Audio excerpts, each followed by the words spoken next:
Takže ahoj, dneska v tomhle videu tak si shrneme novinky z Fortniteu. Je tedy 1.3. a nebudou vycházet videa, nebo teď jako ještě jo, ale příští ne. Prostě nějaký víkend nebudou vycházet videa. Takže shrneme si to. Tak je, že jako první, tak bychom se mohli vrhnout na nový emote, co přišel. Jmenuje se tedy The Squabble. Stojí 300 robuxů, já jsem vám ho tady takhle dál, jak se dencí, jsem si to natočil, teď už to skončilo.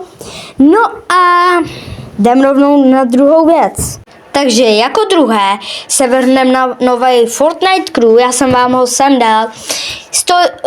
Máte tam teda 323 za měsíc, to je jasné, máte tam Battle Pass, krůpek je tam tenhle Cat, má teda ještě Lego verzi, potom je tam na záda Backblink Roboy, je epický, ten skin je taky epický, potom je tam Pickaxe, jmenuje se Cat's Caravan.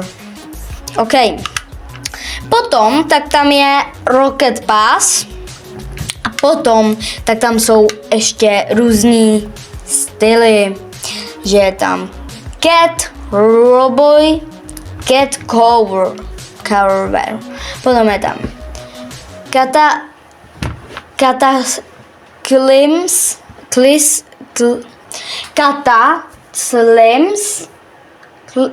Slim Legacy, potom je tam Auric Legacy, potom je tam Passer Legacy, no a tak dále.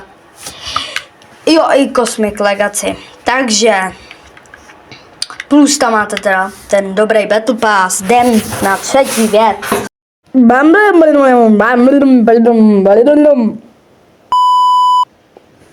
Takže doufám, že se vám video líbilo, nezapomeňte tady like, subscribe a my se uvidíme zase možná zítra, pokud budu mít editovaný video, takže čus.